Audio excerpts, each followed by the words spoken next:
right, Coach. Let's just start with, I guess, like, a year ago at this time, and you're making this transition, and now you fast forward to where things are now. Like, what goes through your mind when you kind of think about how things have changed in a calendar year for you? Yeah, it's happened really quick. And, a year ago, I was planning on, I was back in the Bay Area. I was planning on taking a year off and then finding the right place for me and my wife, another FC or FBS job, and, going to make a run at that. And I was really going to just take the year off and then find the right place for us and then finish my career.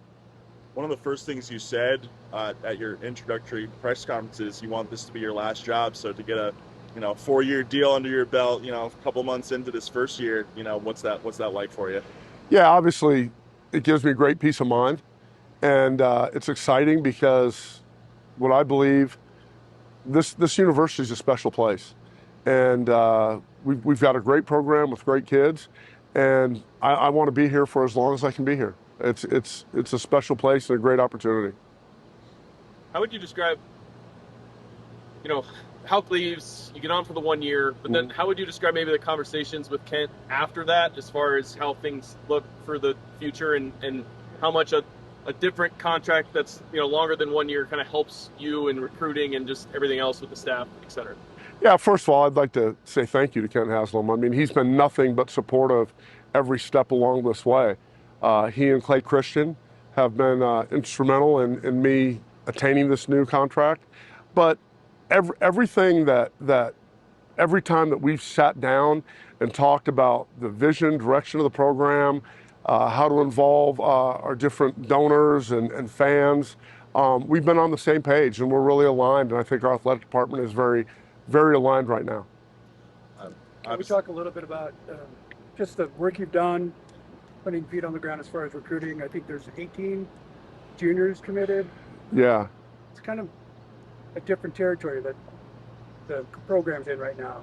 And I think that maybe has something to do with the contract. Go do that for us. Well, I think this, just like in that introductory press conference, I said that we were going to put an emphasis on Montana players. And we've done that. Our staff has been unbelievable in terms of going out and scouring the state and developing relationships with not only the players, but also the high school coaches. And I'm a firm believer in, yeah, there's NIL and there's transfer portal and things like that, but the foundation of this program, and I believe in college football, should always be built on high school players and giving those guys opportunities and developing them. And so for us, the transition was really easy because there's guys in this state that want to be a part of the University of Montana, and that's exciting. And so we're going to do everything we can to build this program and continue it with Montana players because I think the players in this state are really good, and we want the foundation to be Montana players. We got fall camp coming up pretty quickly over here, just a month away. So, what are your priorities, over the course of the next month? What's your schedule looking like there? Yeah, right now we're on a little bit of a break, but we're still going to be around the guys in terms of their running and lifting and getting ready for the season. But there's a lot of things that are coming up. We are preparing for camp, and it's an exciting time because it's my first camp as a head coach, and so yeah, every day we're working on making sure we have those plans in place, and we're going to hit the ground running.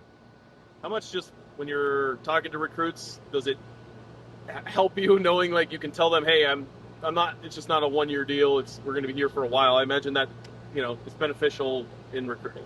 Yeah, it's a huge deal, and it's come up in many conversations.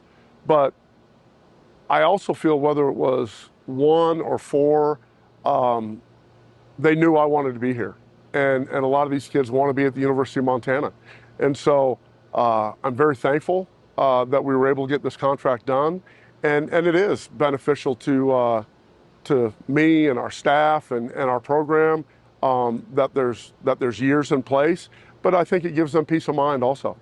Yeah, I wanted to ask about the staff, because a lot of people just see, oh, Coach Kennedy signed a 4-year deal. Yeah. But a lot of it is kind of also the staff kind of signs Yeah. a little bit as well. So how much does that help just the staff knowing that you might be around for long?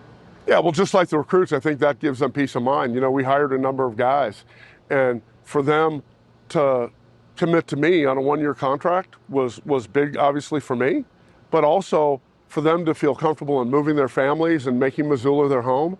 I think it goes a long way for those guys also. Does signing that add any pressure or anything different for you as far as just how approaching the year? Yeah, I've said this every day, like every day that I've been the head coach, that I've got to earn it, right? I've got to earn it every day. I've got to approach it the same way. And so it doesn't add any pressure, because obviously when you sit in this chair and being the head coach at the University of Montana, there's always pressure. But no, it's I understand fully that I've got to earn it every day, and that's the way that I've approached it from day one. What does it mean to you knowing that the university has already put this big of a commitment into you just so early into your coaching career before you even coach the game out here? Yeah, it's really nice. A little bit, I don't think they knew exactly what they were getting when they hired me. And I think through the process, through whether it be recruiting or our quarterback club and relations, opening up things to the media, I think they saw the positive things that I was doing. And then also the support we had from the team, the staff. And we didn't lose a guy in the transfer portal. And so obviously the players were excited. So yeah, it means a lot that they were willing to step up. And like I said, my commitment to the University of Montana is unwavering. So I'm excited about that. How about just chronology? How'd this all come about? I mean, was it when he got to double figures and Rising Juniors committed? Or? No, we started talking about this during the spring tour. I had good conversations with Clay Christian, who was serving as really our interim president. He was our interim president, and both of us had the thought that he's done everything we'd asked him to do. When I called him on that February evening and said, we'd like you to take this job, and here's the outline for it. We're going to do it for a year, and here are the charge of what we want you to do, and that's keep the team intact and get out across the state and let every kid in the state of Montana know that he's got a place to play football here at Montana. He's done that. And so as I started to talk to Commissioner Christian, and we felt like giving some stability. He was bringing assistant coaches over.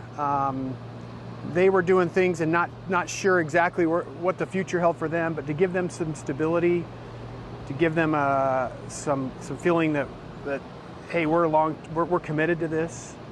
So I'd say in the spring tours when we really started talking about it.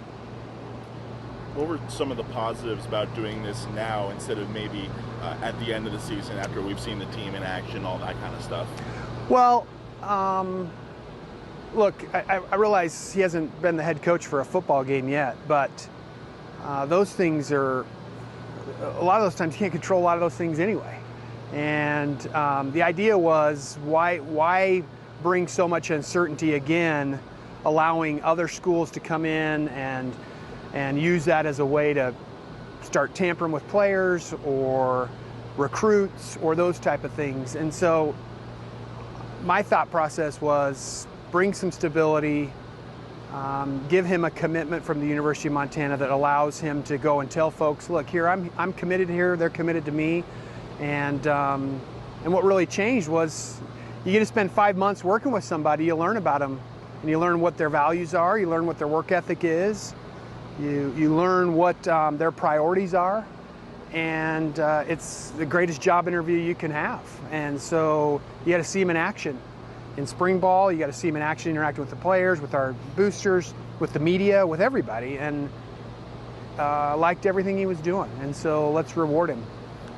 I saw you kind of chuckled when he said they didn't know what they were getting when he hired me.